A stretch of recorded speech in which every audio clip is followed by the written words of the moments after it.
experts have evaluated and estimated that دنیا کی جو ریسورسز ہیں اس پلانٹ کے جو ریسورسز ہیں وہ زیادہ سے زیادہ 10 بلین لوگوں کو کھلا سکتے ہیں یا ان کو پال سکتے ہیں. ہماری دنیا کی آبادی 7.5 بلین آلریڈی پہنچ گئی ہے. تو یہ کام کرتے جائے 2 بلین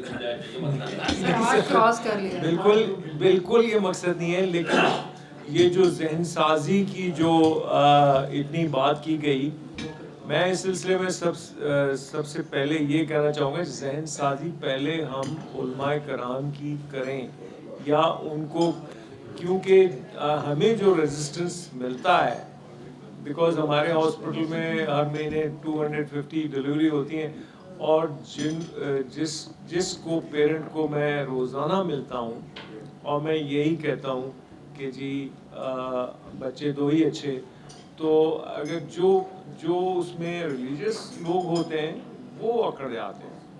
باقی کوئی آج تک مجھے یہ نہیں بولا جو نان ریلیجس ہے کہ جی یہ تو اللہ کی مرضی ہے. کہ جی آپ کیا کہہ رہے ہیں, یہ تو اللہ کی مرضی ہوتی ہے. تو وہ تو سب سے پہلے ذہن سازی ان کی کریں.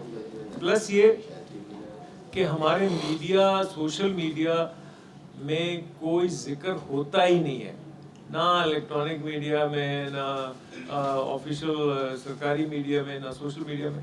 تو سوشل میڈیا ایک ایسا پلیٹ فارم ہے جو ذہن سازی کر سکتا ہے, جس کو بچہ استعمال کرتا ہے. وہ غریب سے غریب اور ان پڑھ سے ان پڑھ آدمی آج کل سوشل میڈیا استعمال کرتا ہے.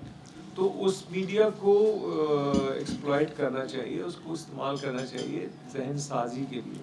بس یہی کہنا چاہتا ہوں.